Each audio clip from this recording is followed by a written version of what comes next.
On my son's birthday, he threw it in my face. The best gift for me would be if you disappeared from my life forever. I smiled, left silently, and left him to celebrate. An hour later, the police arrived, surrounded my yard, and arrested my son. You won't believe what happened next. Before we continue, please subscribe to the channel and let us know where you are listening in the comments. The chocolate birthday cake balanced precariously in my left hand as I fumbled for the back door handle. 28 candles waited in the kitchen drawer, but first I wanted to surprise Brandon with this homemade masterpiece. The wrapped gift tucked under my right arm contained the vintage watch he'd admired months ago, a family heirloom from his grandfather. Laughter drifted through the glass door, my son's voice mixed with others in animated conversation. The April evening air carried the scent of barbecued burgers and beer. Perfect weather for his 28th birthday celebration. I paused at the door, listening to make sure I wouldn't interrupt anything important. Through the glass, I could see Brandon standing near the grill with Mike and Jason, his usual crew. Samantha sat at the patio table, scrolling through her phone while other guests mingled around the yard. Man, your dad really went all out for this party, Mike's voice carried clearly. New sound system, premium beer, even hired that catering service for appetizers. Brandon took a long swig from his bottle. Yeah, well, he's trying to buy my affection as usual. Thinks money solves everything. I froze, cake still balanced in my hands. The gift suddenly felt heavier under my arm. At least he cares, Jason chimed in. My old man hasn't called me in 6 months. Trust me, you're better off. Brandon's laugh held no warmth. Robert's always breathing down my neck about getting a job, moving out, taking responsibility. Like he doesn't understand that the economy sucks right now. My fingers tightened around the cake plate. Through the door, I watched my son gesture dismissively with his beer bottle. Honestly, guys, the best gift for me would be if the old man finally disappeared from my life forever. I'm tired of his lectures and control. The words hit like a physical blow. I stumbled backward, nearly dropping the cake. 28 years of birthdays, Christmas mornings, baseball games, bedtime stories, all reduced to this moment of casual cruelty. Who would have thought your father was so pushy? Mike agreed, raising his bottle in mock salute. Jason snorted. Dude's probably got your whole life planned out in some spreadsheet. That's what engineers do, right? Exactly. Everything has to be his way or no way. Brandon turned toward the house, and I quickly stepped aside, pressing myself against the wall. Sometimes I wish he'd just, find somewhere else to be, permanently. The gift slipped from under my arm, landing softly on the doormat. I caught it just as my legs threatened to give out. The watch inside my father's watch, passed down through 3 generations. Suddenly seemed worthless. You could always move out, Samantha called from the table, not looking up from her phone. With what money? He controls everything. Acts like I'm still 12 years old. Brandon drained his beer and tossed the empty bottle into a nearby trash can. But hey, at least the free rent's decent. More laughter erupted from the group. I stood frozen, a 62-year-old man holding a birthday cake for someone who wished I'd disappear forever. The candles in the kitchen seemed pointless now. What was I celebrating? My hands began to shake. The cake wobbled dangerously as memories flooded back Brandon's graduation party, where he'd introduced me as the guy who pays for everything. The family dinner where he'd rolled his eyes at every story I told. The Christmas morning when he'd barely looked up from his phone while opening gifts. 28 years? Had I been this blind the entire time? I leaned against the doorframe, struggling to process what I'd just heard. Inside the house, my kitchen waited with birthday decorations I'd hung this morning. The dining room table held wrapped presents I'd spent weeks selecting. Everything I'd done, everything I'd planned, reduced to unwanted control and pushy interference. The party continued without any knowledge of my presence. Brandon had moved closer to the grill, flipping burgers while Mike told some story that had everyone laughing.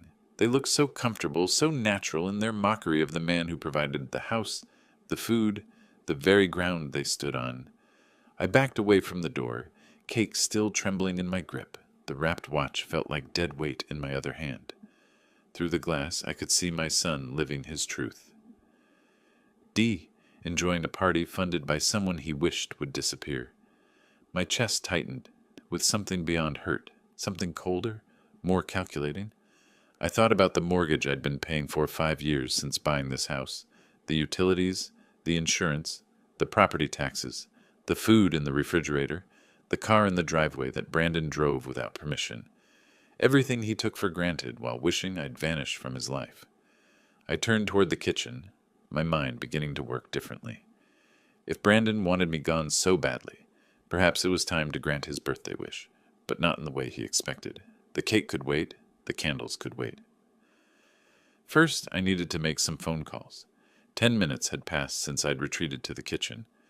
The birthday cake sat abandoned on the counter, frosting slightly melted from my trembling hands.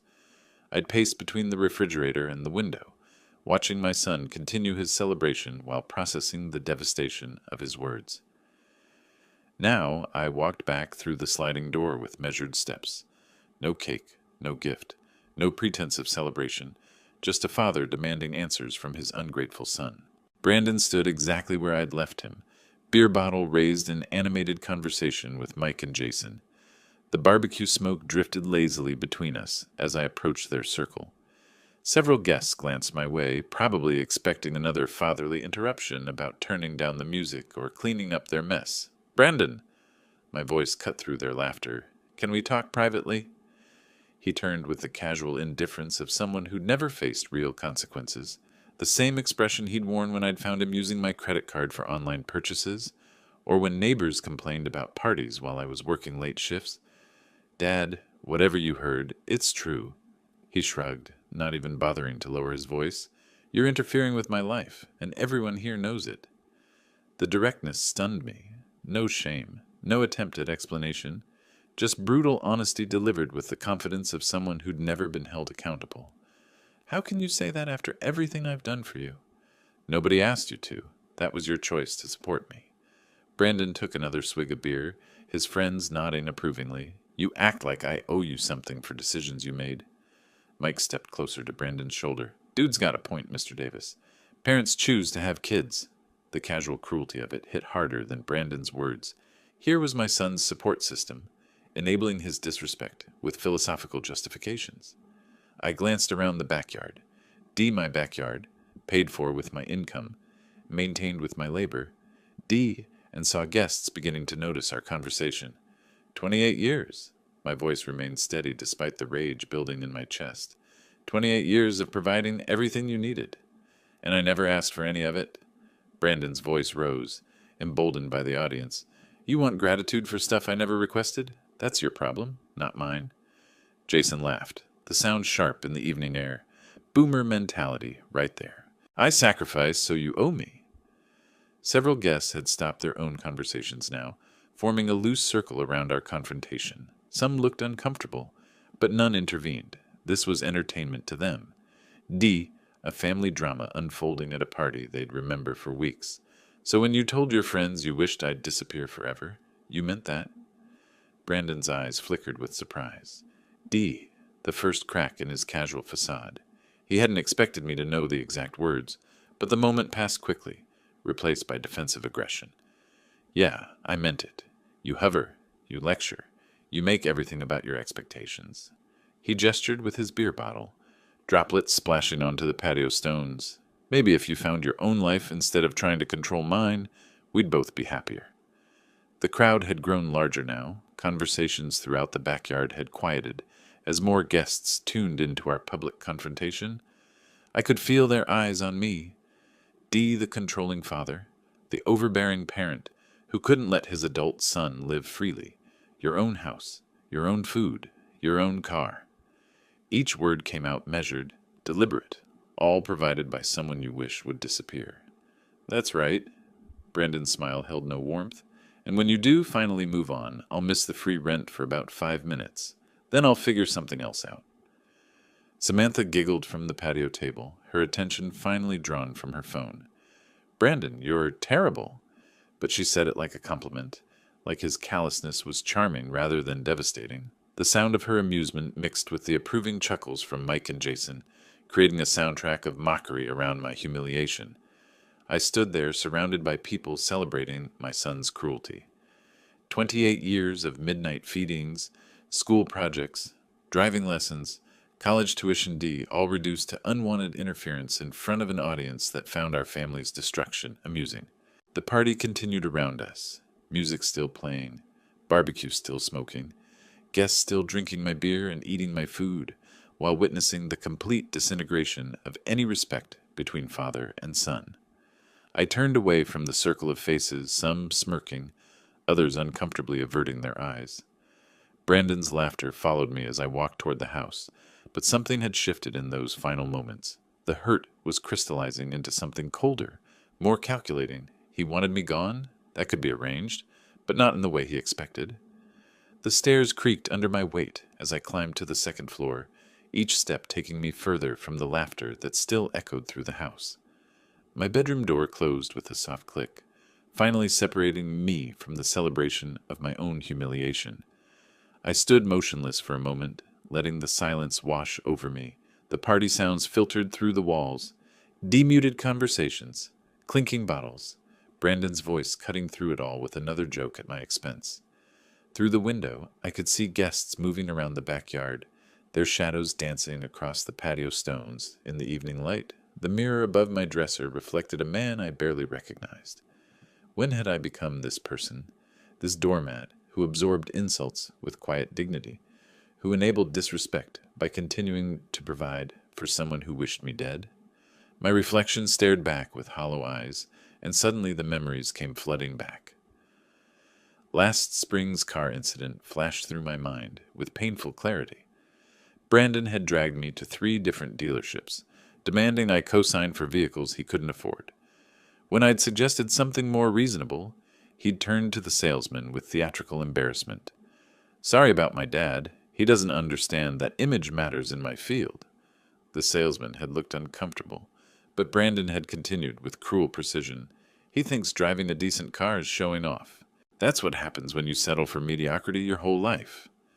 I'd stood there, checkbook in hand, absorbing the public humiliation while still preparing to help him get transportation he needed. The used Honda we'd finally settled on had cost me $15,000. He'd complained about it for months. Another memory surfaced unbidden. The Christmas dinner where I'd invited his friends, hoping to build bridges. I'd spent days preparing, wanting to show Brandon's social circle that his father wasn't the controlling ogre he'd apparently described. "Actually, Mr. Davis, Brandon tells us you're pretty strict about everything," Mike had said over dessert, his tone carrying barely concealed mockery. "Must be tough having someone monitoring your every move." Brandon had laughed, raising his wine glass. "You have no idea. Dad thinks he knows what's best for everyone." I'd sat at the head of my own table, serving wine I'd paid for to people who were openly mocking me, while my son orchestrated the whole performance. The worst part, I'd kept smiling, kept playing the good host, kept enabling the very behavior that was destroying any possibility of respect between us. But tonight had been different. Tonight, Brandon had finally said what he really thought, and something inside me had shifted permanently. I walked to the window and looked down at the backyard. There he was, animated and gesturing with a fresh beer, probably recounting his latest victory over the old man. His friends clustered around him like disciples, hanging on every word of his performance. They were all living in my house, eating my food, drinking my alcohol, celebrating my public defeat. How many years had I been financing my own disrespect? The engineering part of my mind began to engage. The same analytical process I'd used to solve complex problems for 3 decades. Variables, constraints, desired outcomes. Brandon wanted me gone from his life. I wanted respect, or at least an end to active contempt. The current approach, D, patience, generosity, hoping for eventual gratitude, D had failed completely. Time for a different methodology. I turned away from the window and faced myself in the mirror again. This time I saw something different. Not a victim, not a doormat, but a man with resources, options, and the intelligence to use them effectively. Brandon was 28 years old and had never held a real job. He had no savings, no credit history, no practical life skills beyond consuming what others provided. His entire lifestyle depended on my continued willingness to subsidize his comfort while he publicly mocked my existence. What would happen if that subsidy simply disappeared? The thought sent a cold clarity through my system. I owned this house outright. Every utility bill, every insurance payment, every property tax assessment came from my accounts. The refrigerator he raided, the internet he used, the electricity that powered his late-night gaming sessions. All mine. If Brandon truly wanted me gone from his life, perhaps it was time to grant that wish. But on my terms, not his. I moved toward the door, my hand resting on the handle. The party continued below, oblivious to the shift that had just occurred in the man who made it all possible. Brandon was about to learn the difference between independence and abandonment, between freedom and responsibility. He'd asked for space from his father's influence. Soon he'd have all the space he could handle. 25 minutes had passed since I'd walked away from that circle of mockery. Now I descended the stairs with measured steps, each one taking me closer to a confrontation that would reshape the dynamics of this house permanently. The back door opened to the same scene I'd left, music pumping from the portable speakers, guests clustered around the patio with drinks, Brandon holding court near the barbecue grill. But something fundamental had changed, not in the party, but in me. I walked directly across the yard toward the DJ table where someone had set up the sound system. Conversations continued around me, most guests unaware that the man who owned everything they were enjoying had just made a decision that would alter their evening considerably. The wireless microphone sat next to the speakers, exactly where I'd hoped to find it. I picked it up with the same calm precision I'd once used to present engineering solutions to corporate boards. The music continued for another moment before I located the volume control. Silence fell across the backyard like a curtain dropping. The party is over. My voice carried clearly through the speakers to every corner of my property. I'm asking everyone to leave my property now. The words landed with the impact of a physical blow. Conversations stopped mid-sentence. Beer bottles paused halfway to lips. Even the most intoxicated guests understood that something significant had just occurred. Brandon's face went through a rapid sequence of emotions. Surprise, embarrassment, then settling into the familiar arrogance that had defined our relationship for years. "Nobody's going anywhere," he stepped forward, addressing the crowd rather than me. "This is my party, and you're all welcome to stay as long as you want." Mike immediately moved to Brandon's side, his support as predictable as sunrise. "Robert, don't ruin the kid's celebration. It's his birthday." "This is my property," I replied into the microphone, my voice steady and factual. "I have the legal right to decide who stays and who leaves." Jason laughed, the same dismissive sound I'd heard earlier. "Come on, Mr. Davis. Don't be dramatic. We're not hurting anything."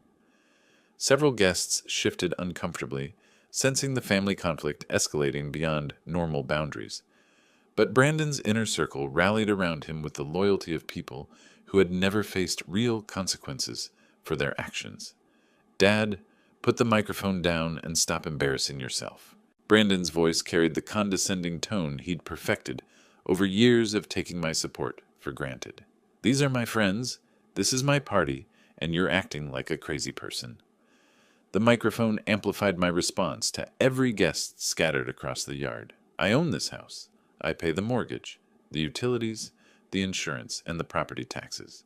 This is not your property, Brandon. It's mine." "So what? You've been supporting me for years. That's what parents do." He gestured dismissively, playing to his audience. "You can't just kick people out because you're having some kind of breakdown." Samantha giggled from her position at the patio table, apparently finding our family's legal dispute entertaining. Several other guests murmured among themselves, but none moved toward the exit. "Actually, I can." The microphone ensured my words reached everyone clearly. Any property owner has the right to ask people to leave. If they refuse, it becomes trespassing. The casual certainty in my voice seemed to penetrate even Brandon's alcohol-fueled confidence. He looked around at his friends, seeking the same support that had emboldened him during our earlier confrontation. "You're not serious," Mike said, but his tone had lost some of its earlier dismissiveness. "You wouldn't actually call the cops on your own son's birthday party." "Watch me." I set the microphone down on the table and turned toward the house. "You have 5 minutes to leave voluntarily. After that, the police will remove you as trespassers." Brandon's voice rose behind me, no longer the controlled mockery of earlier, but something approaching panic. "Dad, you can't do this. These people are my friends." I paused at the back door and looked over the gathering one final time. 30 years of hosting Brandon's friends, buying food for his parties, cleaning up the mess afterward, and enduring their casual disrespect in my own backyard. "You wanted me gone from your life?" I said, my voice carrying without amplification. "This is how that works. When I'm gone, my house goes with me." The door closed behind me with a soft click, muffling the eruption of voices that followed. Through the kitchen window, I could see guests looking toward the house uncertainly, some already moving toward the side gate. I walked to the wall phone and dialed 911. 25 minutes after my phone call, red and blue lights swept across the backyard like a lighthouse beam cutting through darkness. The party's casual atmosphere evaporated as guests noticed the patrol car pulling into my driveway. Officer James Miller appeared first, through the side gate, his uniform and badge immediately commanding attention from every person on my property. His partner, Officer Linda Gark, AA, followed close behind, both carrying the unmistakable authority that comes with legal power. "Who called the police?" Officer Miller's voice carried the professional neutrality I'd expected from suburban law enforcement. I did. I stepped forward from my position near the back door. "This is my property, and I asked these people to stop the party and leave. They refused." Miller nodded, pulling out a small notepad while surveying the crowd of guests, who had suddenly become very interested in their drinks and conversations. The music had stopped completely, leaving only the sound of nervous laughter and whispered discussions. "Can you verify ownership of this property, sir?" I handed him my driver's license and property tax statement, documents I'd retrieved while waiting for their arrival. 28 years of home ownership had taught me the importance of proper documentation. "Officer Gark," a step toward the center of the patio, her voice cutting through the evening air with official clarity.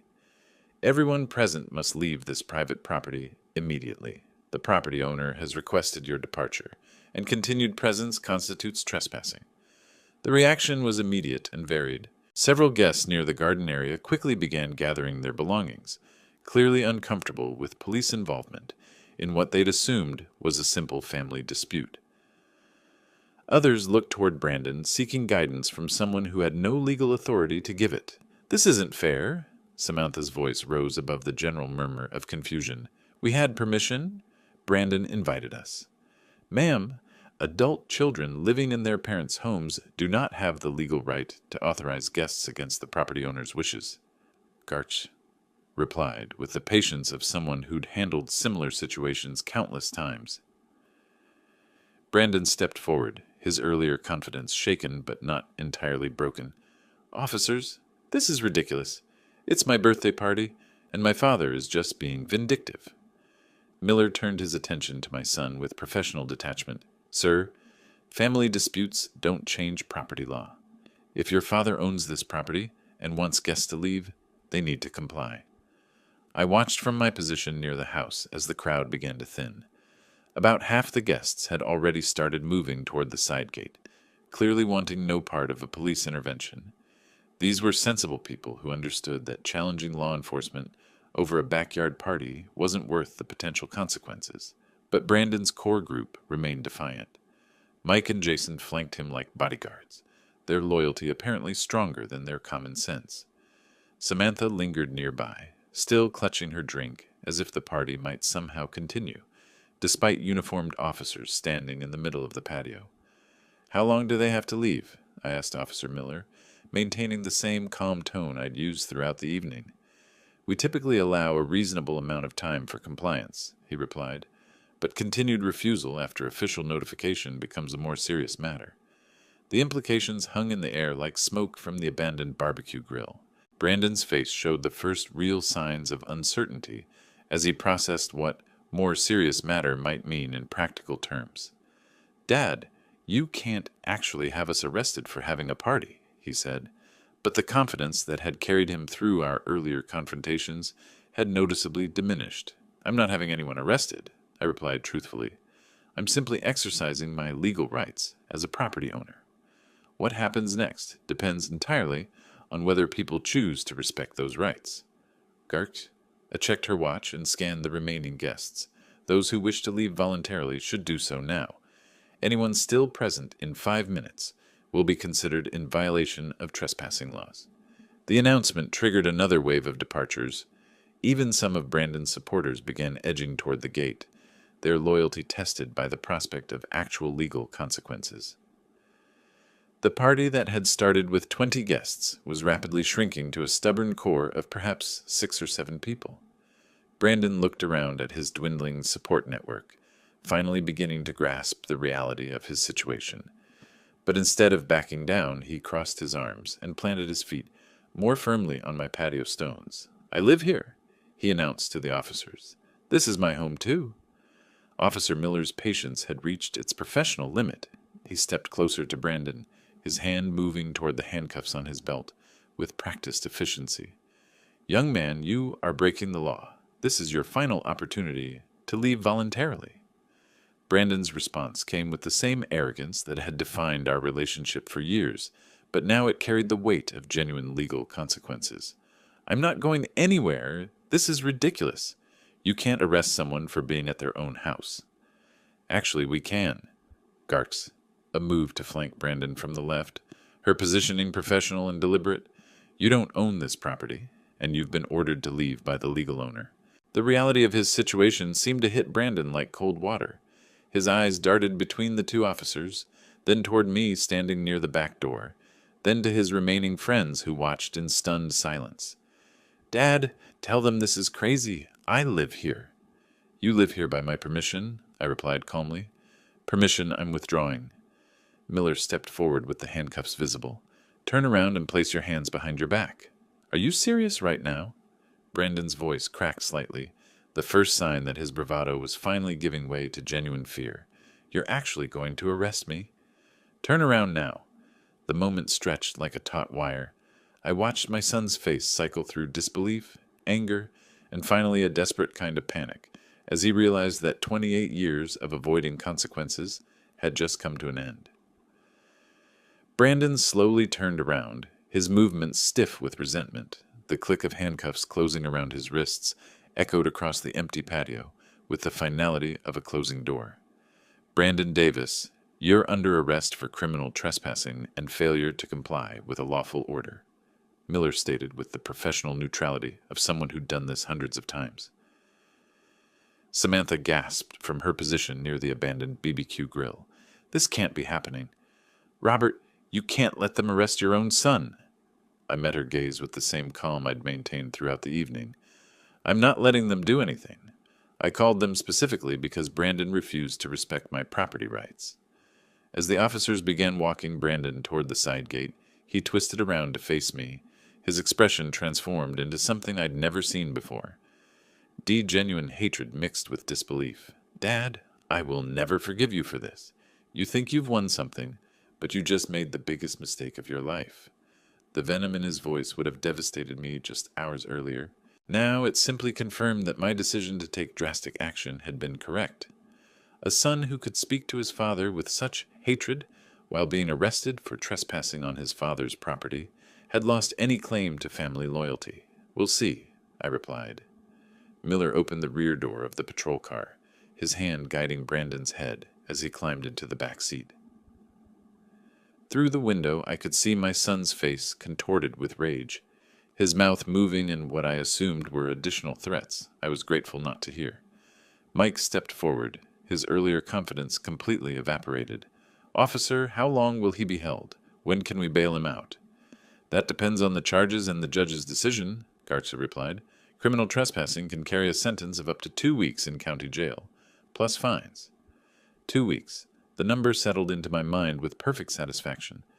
2 weeks would give me adequate time to make the changes I'd been contemplating during my transformation upstairs. The patrol car's engine started, and red and blue lights began rotating again as the vehicle backed out of my driveway. I watched from my position on the back porch as my son was driven away, officially in police custody, finally facing real consequences for his choices. Samantha stood crying near the abandoned party decorations, while Mike and Jason gathered empty bottles with the confused efficiency of people who didn't know what else to do. The party was over in every sense, and my backyard belonged to me again. Within minutes, even Brandon's closest supporters had gathered their belongings and left through the side gate. The music equipment sat silent, the BBQ grill cooling in the evening air, paper plates and plastic cups scattered across surfaces I'd be cleaning tomorrow. But tonight, I stood alone in my reclaimed space, listening to the silence that had replaced years of disrespectful noise. The real work was just beginning. The first morning without Brandon's presence felt like stepping into a different house entirely. Coffee brewed in absolute silence while I sat at the kitchen table, no longer listening for the sounds of complaints or demands echoing from upstairs. A quick phone call to the county clerk's office confirmed what Officer Gark A. had mentioned. Brandon would serve 14 days for criminal trespassing and disorderly conduct. His release date was scheduled for April 29th at 9 a.m., 14 days. Exactly 2 weeks to implement the plan that had crystallized during those final moments of his arrest. Over the following days, I began working with the same methodical precision that had defined my engineering career. The first step involved gathering information about Brandon's actual situation versus the fantasy he'd been living. I pulled out financial records spanning the past 5 years, rent equivalent in our neighborhood, $2,800 monthly. Utilities averaged $350, food costs I'd covered, roughly $400 monthly. Insurance, maintenance, property taxes, and incidental expenses brought his true cost of living to approximately $4,200 per month, $50,000 annually. That's what supporting Brandon's unemployment had cost me, not counting the additional expenses for his parties, gas money, and various emergencies that required immediate financial intervention. During my research phase, I also investigated current real estate market conditions. Similar houses in our neighborhood were selling for between $820,000 and $880,000, depending on condition and exact location. Mine, meticulously maintained and recently updated, would likely command the higher end of that range. The memory that kept surfacing during those quiet planning sessions was last November's job fair incident. I'd driven Brandon to 3 different employment opportunities, waited patiently while he submitted applications, even coached him on interview techniques the night before. He'd returned from each interview with elaborate explanations about why the positions weren't suitable. The manager seemed like a micromanager. The pay was insulting for someone with my potential. The commute would eat up half my salary in gas costs.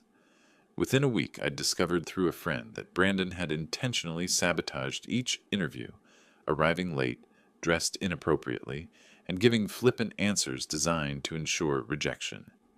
When confronted, his response had been brutally honest. "Why would I take some minimum wage job when you provide everything I need here?" That conversation should have been the wake-up call. Instead, I'd absorbed his logic and continued enabling the very behavior that was destroying any possibility of mutual respect. By the end of the first week of his incarceration, my decision had crystallized completely. Brandon wanted me to disappear from his life. He'd stated this wish publicly, repeatedly, and with sufficient cruelty to demonstrate genuine intent. Very well, I would disappear, but not as the defeated father he expected to manipulate indefinitely. The house would be sold while he sat in county jail, blissfully unaware that his free ride was ending permanently. The proceeds would fund a comfortable retirement somewhere far from California, somewhere Brandon would never think to look for a father he'd wished would vanish. I spent the second week researching retirement communities in different states, places where $850,000 could buy a modest home and provide years of peaceful independence. Arizona, Colorado, North Carolina, D states with reasonable costs of living and no connections to my current life. Brandon's threats during his arrest had made one thing perfectly clear. He viewed me as an obstacle to be overcome, not a father to be respected. His promise that I would regret enforcing boundaries was exactly the kind of manipulative language I'd been tolerating for years. But this time, there would be no backing down, no compromise, no gradual erosion of my resolve through emotional manipulation. The engineering approach to this problem was elegantly simple. Remove the variable causing system dysfunction. In this case, that variable was my continued financial support for someone who openly despised the person providing it. As Brandon's release date approached, I finalized my research and confirmed my decision. The real estate agent's business card sat next to my morning coffee, waiting for the phone call that would set everything in motion. 28 years of patient guidance, financial support, and unconditional love had produced nothing but entitlement, disrespect, and threats of retaliation when boundaries were finally enforced. Time to show Brandon what disappearing actually looked like. I reached for the phone to call Michelle Johnson, the real estate agent whose online reviews suggested she specialized in quick, efficient sales. Michelle Johnson's office occupied a corner suite in downtown San Jose, its windows offering views of the city that had been my home for 3 decades. Professional certificates lined the walls alongside photos of sold properties, creating an atmosphere of competence and success. "Mr. Davis, thank you for calling," she said, gesturing toward the chair across from her polished desk. "You mentioned needing to sell quickly. What's driving the timeline?" I settled into the leather chair, my property documents organized in a manila folder that reflected the same methodical approach I'd brought to every engineering project: family circumstances, personal reasons that require immediate action. Her expression remained professionally neutral, a skill that had undoubtedly served her well in countless client interactions. "I understand. Let me review your property details and we can discuss realistic expectations." The property evaluation took approximately 40 minutes of market analysis, neighborhood comparison studies, and detailed discussions about pricing strategy. Michelle's expertise was evident in her systematic approach to determining optimal market positioning. "Based on current market conditions and the property details you've provided, I'd recommend listing at $850,000. At that price point, with proper staging and marketing, we should attract serious buyers within a week." "Perfect. The timeline aligned exactly with my private deadline." "Excellent. I'll agree to that price." I leaned forward slightly, maintaining the business-focused demeanor that had characterized our entire interaction. "I'm prepared to offer you a significant bonus if the sale closes within 7 days. Her eyes brightened with the kind of professional enthusiasm that substantial financial incentives typically generate. "How significant are we talking?" $5,000 above your standard commission if we have a signed contract by next Tuesday." "Mr. Davis, you have my complete attention and commitment. Let's visit the property this afternoon so I can conduct a proper evaluation." The drive to my house took 20 minutes through familiar neighborhoods that would soon become memories rather than daily scenery. Michelle followed in her own vehicle, her professional camera equipment visible through the rear window. Walking through my home with someone evaluating its market value created an unexpectedly emotional experience. Every room held memories of Brandon's childhood: birthday parties, homework sessions, the gradual transformation from grateful child to entitled adult. "The maintenance level is exceptional," Michelle observed, photographing the updated kitchen and recently refinished hardwood floors. "This property will show beautifully. Have you considered professional staging?" "Whatever you recommend. Cost isn't the primary concern." She moved through each room with practiced efficiency, noting architectural details, natural lighting, and the kinds of features that attract buyers in our competitive market. Her assessment confirmed what my research had suggested. The house was positioned perfectly for rapid sale. "Honestly, Mr. Davis, properties in this condition don't stay on the market long. With the right marketing approach and competitive pricing, I'm confident we can have multiple offers by the weekend." Multiple offers meant potential bidding wars which could drive the final price even higher than our listing target. Brandon's 2-week sentence was providing advantages I hadn't anticipated when this plan first crystallized. Back in her office, the contract negotiation proceeded with remarkable efficiency. Standard seller disclosure forms, marketing strategy agreements, and timeline specifications filled the afternoon with productive legal documentation. "I'll have professional photographs taken tomorrow morning," Michelle explained while organizing the signed paperwork. "Listing goes live Thursday. Open house scheduled for Saturday and Sunday." Given the urgency and bonus structure, this property gets absolute priority in my schedule. The bonus arrangement was structured as performance-based compensation, entirely legal and professionally appropriate. $5,000 represented substantial motivation for an agent whose annual income depended on successful closings. Mr. Davis, I have to ask Dee, are you planning to relocate? This seems like more than just downsizing. Complete life change, I replied truthfully, though the full context would have shocked her professional composure. Sometimes circumstances require dramatic decisions. She nodded with the kind of understanding that suggested experience with clients undergoing major life transitions. Well, I'll make sure this transition proceeds as smoothly as possible. The signed contracts felt substantial in my hands as I prepared to leave her office. 7 days remained until Brandon's scheduled release, and the mechanism for his ultimate lesson in consequences was now legally documented and professionally managed. One more thing, I said, pausing at her office door. I may need to coordinate timing very precisely. Can you keep me updated on any interested buyers immediately? Absolutely. You'll have real-time updates on every showing, every inquiry, every offer. This is going to move fast. I walked to my car with the satisfaction of someone who had just converted years of planning into concrete action. The house that had sheltered Brandon's entitlement for 28 years would soon belong to strangers who actually appreciated having a place to call home. Now I needed to learn exactly when Brandon would be released so I could time the final phase perfectly. The drive to Santa Clara County Jail took 30 minutes through morning traffic that gave me time to prepare for what would likely be my final interaction with any aspect of Brandon's current circumstances.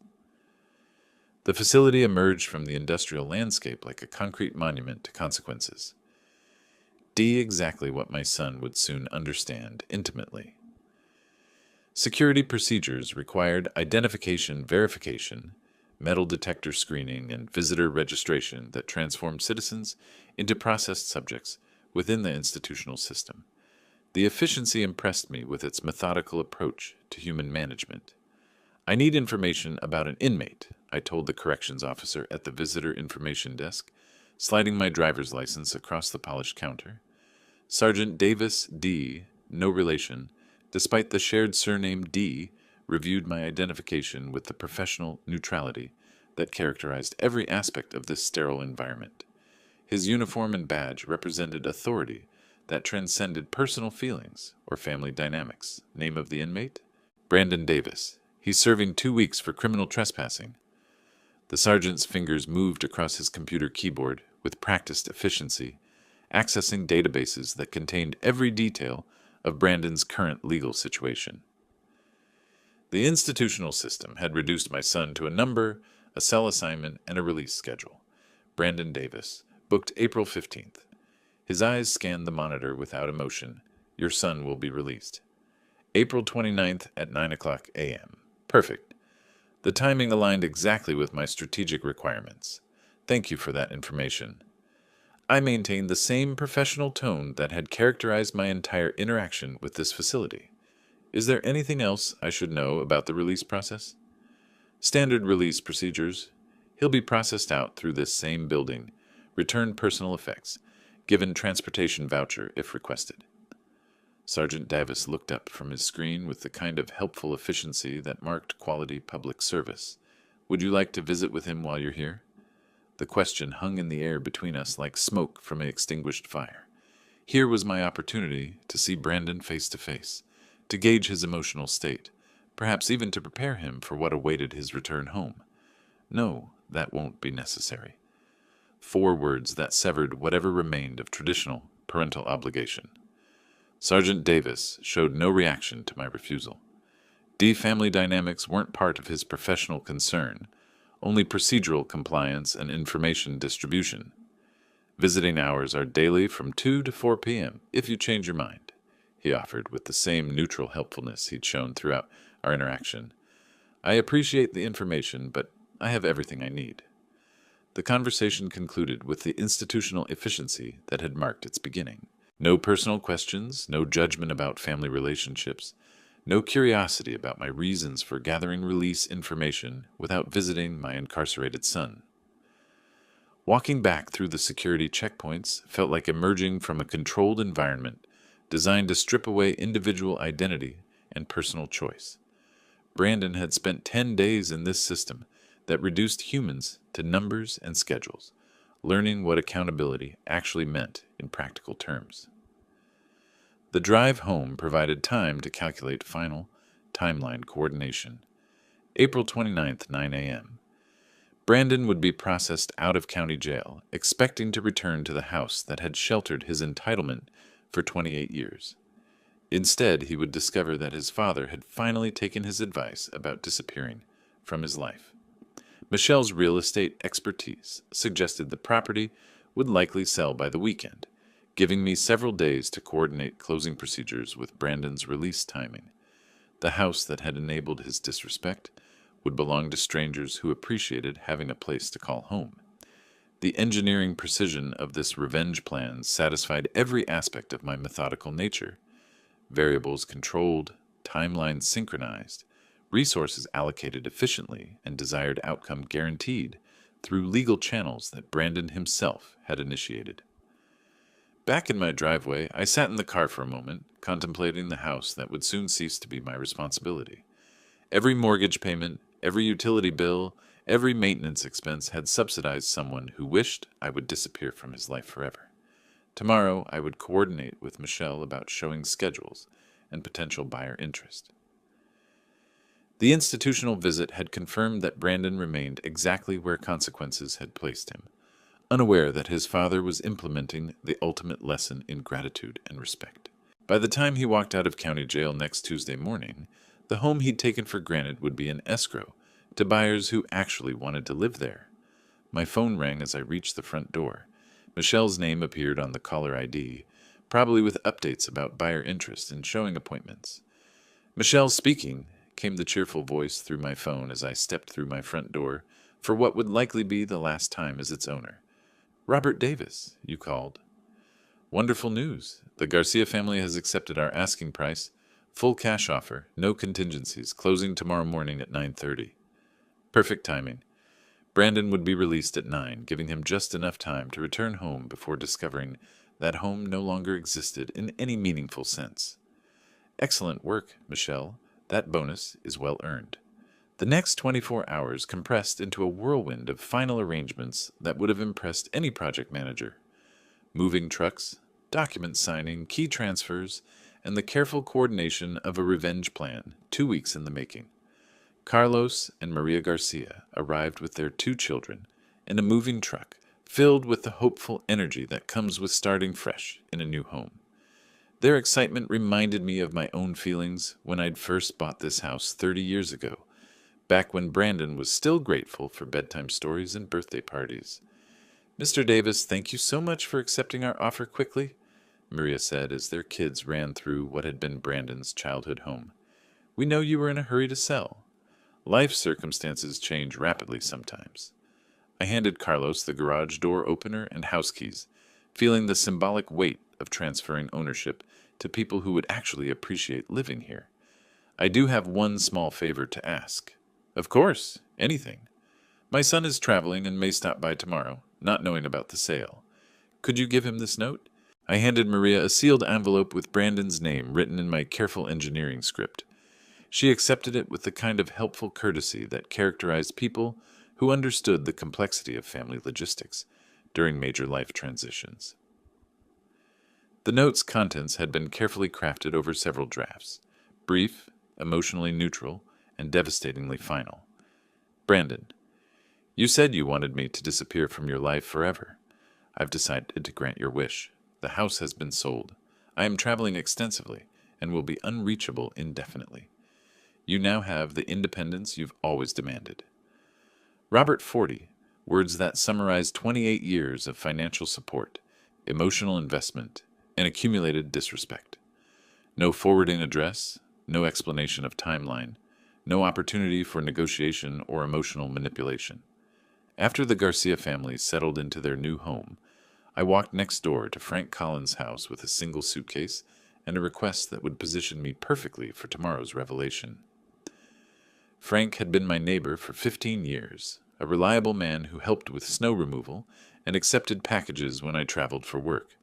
Our friendship operated on the comfortable level of mutual respect, without excessive personal intrusion. "Can I stay with you for a couple of days, Frank? I'm between living situations." "Of course, old friend. What happened with the house?" He stepped aside to let me enter his familiar living room, where I'd occasionally shared coffee and neighborhood gossip over the years. "I sold it. Time for major changes in my life." His expression showed genuine concern mixed with curiosity, but Frank had always possessed the wisdom to avoid prying into personal matters that weren't offered freely. "What about Brandon? Where will he stay when he gets back from wherever he's been?" "Brandon is an adult. He'll figure out his own arrangements." Something in my tone must have conveyed the finality of that statement, because Frank nodded without pursuing the subject further. His guest room was comfortable and, more importantly, positioned with a perfect view of my former home's front entrance. That evening I sat by Frank's window watching the Garcia family unpack boxes and arrange furniture in rooms where Brandon had spent years taking my generosity for granted. Tomorrow morning he would walk up that driveway expecting to resume his comfortable lifestyle of unemployment, subsidized by parental enabling.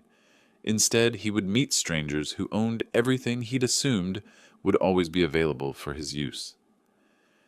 The engineering precision of this revenge plan satisfied every aspect of my methodical nature. Variables controlled, timelines synchronized, resources allocated efficiently, and desired outcome guaranteed through legal channels that Brandon himself had initiated. Frank knocked on the guest room door around 10 p.m., bringing fresh towels and the kind of practical hospitality that had characterized our entire friendship. "Everything you need in here, Robert." "Everything's perfect, Frank. Thank you for the accommodation. Stay as long as necessary. Whatever's going on with your family situation, you've got support here." He left me alone with my thoughts and my view of the house where Brandon expected to continue living at my expense. Tomorrow would bring the ultimate lesson in consequences, delivered with the same precision I'd once applied to solving complex engineering problems. The last thing I saw before turning off the lights was Maria Garcia closing the curtains in what had been Brandon's bedroom window. 9:30 arrived with the precision I'd spent 2 weeks orchestrating. From Frank's upstairs window, I watched Brandon round the corner onto our street, walking with the casual confidence of someone returning to familiar territory. He looked exactly as I'd expected after 2 weeks in county jail. Slightly thinner, wearing the same clothes he'd been arrested in, carrying a small plastic bag containing whatever personal items they'd returned to him. His posture showed no trace of humility or reflection, just the eager anticipation of someone ready to resume his comfortable lifestyle. Brandon approached the front walkway without hesitation, pulling out keys that would no longer work in locks that were no longer his to open. The sight of him reaching confidently for a door that belonged to strangers struck me as the perfect metaphor for everything wrong with our relationship. The Garcia children were playing in the front yard, while Carlos unloaded boxes from their truck. The sound of unfamiliar voices speaking Spanish made Brandon pause, his expression shifting from confidence to confusion as he processed the scene before him. "Excuse me?" His voice carried the entitled tone I'd heard countless times when he wanted something from people he considered beneath his attention. "Who are you people? And what are you doing in my house?" Carlos straightened from the moving box he'd been lifting, his expression showing the polite confusion of someone encountering an unexpected situation. "Sorry, friend, but this is our house now. We bought it last week." "That's impossible." Brandon's voice rose with the kind of indignation he'd perfected over years of having his reality challenged by inconvenient facts. "I live here. This is my family's home." Maria appeared in the doorway, clearly drawn by the commotion in her front yard. She took in Brandon's agitated state with the practical assessment of a mother who dealt with countless neighborhood disputes and childhood conflicts. "Are you Brandon Davis?" she asked, with the careful politeness that characterized her entire approach to this awkward situation. "Yes. Finally, someone with sense. Now please explain why strangers are in my house with all their belongings. The previous owner left something for you?" Maria disappeared briefly into the house, returning with the sealed envelope that contained 2 weeks of careful planning, condensed into 40 devastating words. Brandon accepted the envelope with the suspicious reluctance of someone who'd learned to expect bad news from official-looking documents. His fingers trembled slightly as he tore open the seal. D, the first physical sign that some part of him understood. This moment would change everything. I leaned forward against Frank's window, watching my son's face as he read the note that would complete his education in consequences and gratitude. Brandon D. You said you wanted me to disappear from your life forever. I've decided to grant your wish. The house has been sold. I am traveling extensively and will be unreachable indefinitely. You now have the independence you've always demanded. Robert. The progression across his features was exactly what I'd anticipated. Confusion, disbelief, growing comprehension, and finally devastating realization. 28 years of financial dependence, emotional manipulation, and casual disrespect had led to this moment where Brandon finally understood the true cost of taking his father's love and support for granted. This can't be real. His voice had lost all trace of entitlement, replaced by something approaching panic. He can't just sell our house and disappear.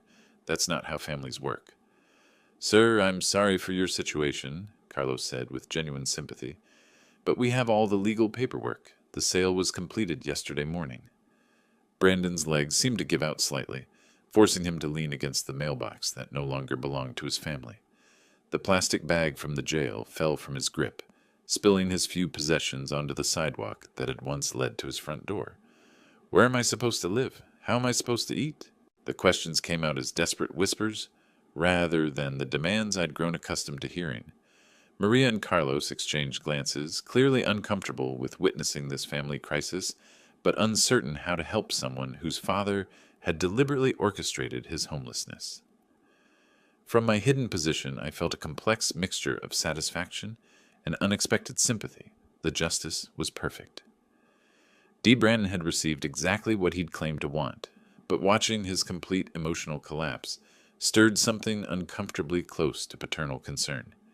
He stood there on the sidewalk, reading and rereading the note, as if repetition might change its contents. The house behind him buzzed with the activity of a family who appreciated having a place to call home, while he faced the reality of having nowhere to go.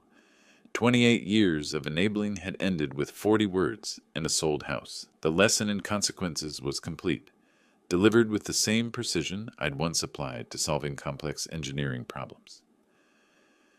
Brandon folded the note carefully and walked away without another word to the Garcia family. Hours passed before I could step away from Frank's window.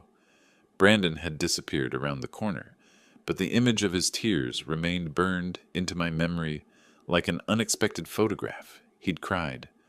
Not the angry, manipulative tears I'd witnessed during childhood tantrums, but genuine, heartbroken sobs of someone who'd finally understood the true cost of his choices. For 28 years, I'd wondered if any authentic emotion existed beneath his entitled exterior. The answer had arrived precisely when it no longer mattered. Frank found me in his kitchen that evening, staring at a cup of coffee that had grown cold, while I processed the complex aftermath of successful revenge. Rough day watching the neighborhood drama? He asked with the careful tone of someone who suspected more than he was willing to say directly. Something like that. The young man seemed pretty upset about losing his family home. I met Frank's eyes, seeing the genuine concern of someone who'd witnessed pain without understanding its origins. Sometimes consequences take years to arrive, but they always do eventually. Frank nodded with the wisdom of someone who'd lived long enough to understand that justice rarely arrives on schedule, but rarely fails to arrive at all. Thank you for the hospitality, I said, rising from the table where I'd spent so many hours planning and plotting. I'm moving on tomorrow morning. Where are you headed, Robert? To the ocean. Time to start completely fresh. Frank didn't press for details, understanding instinctively that some life changes require privacy rather than explanation. His friendship had provided exactly the support I needed during this transition, without demanding more information than I was willing to share. "You've got my number if you need anything," he offered, though we both understood this goodbye carried the permanence of someone choosing to leave his entire past behind. The next morning arrived with the kind of California sunshine that makes new beginnings seem not just possible, but inevitable. I loaded my single suitcase into the car I'd barely driven during 2 weeks of strategic planning, feeling lighter than I had in decades. Frank appeared on his porch as I backed out of his driveway, raising a hand in farewell that carried 30 years of neighborly respect compressed into a single gesture. I waved back, genuinely grateful for his unwitting support during the most complex moral decision of my life. The highway stretched west toward the Pacific, carrying me away from everything I'd known toward possibilities I hadn't dared imagine 2 weeks ago.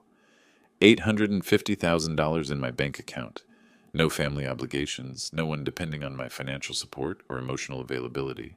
Brandon had gotten exactly what he'd claimed to want. A father who disappeared from his life forever. I'd granted his birthday wish with the same engineering precision I'd once applied to solving complex technical problems. The justice was perfect, delivered through natural consequences rather than malicious revenge. Yet his tears had changed something fundamental in the equation, not the outcome that remained fixed and appropriate, but my understanding of who he was beneath the entitlement had shifted in those final moments, when authentic emotion replaced practiced manipulation. He was still my son, despite everything, still capable of genuine feeling, despite years of evidence suggesting otherwise, still human, despite behavior that had often seemed calculatedly cruel. That recognition didn't change my decision to leave, or my conviction that consequences were necessary and appropriate, but it added a layer of complexity to what had started as simple justice and evolved into something approaching wisdom. The coastal highway appeared ahead, promising miles of ocean views and small towns where no one knew my history or expected me to subsidize anyone's lifestyle. Communities where 62 years of accumulated experience might be valued rather than exploited. I'd spent 28 years enabling someone who wished I would disappear. Now I was granting that wish, while creating the life I should have built for myself decades ago. The morning sun reflected off my windshield as I drove toward whatever came next, carrying nothing but the clothes in my suitcase, and the hard-earned knowledge that respect, once lost, can only be reclaimed through actions rather than words. Behind me, Brandon was learning the same lesson from the other direction. Ahead, the ocean waited with horizons I'd never explored and possibilities I'd never considered. It was time to find out who I was when no one needed anything from me. If you like this story, please like this video, subscribe to the channel, and share your impressions of this story in the comments. To listen to the next story, click on the box on the left. Thank you for watching.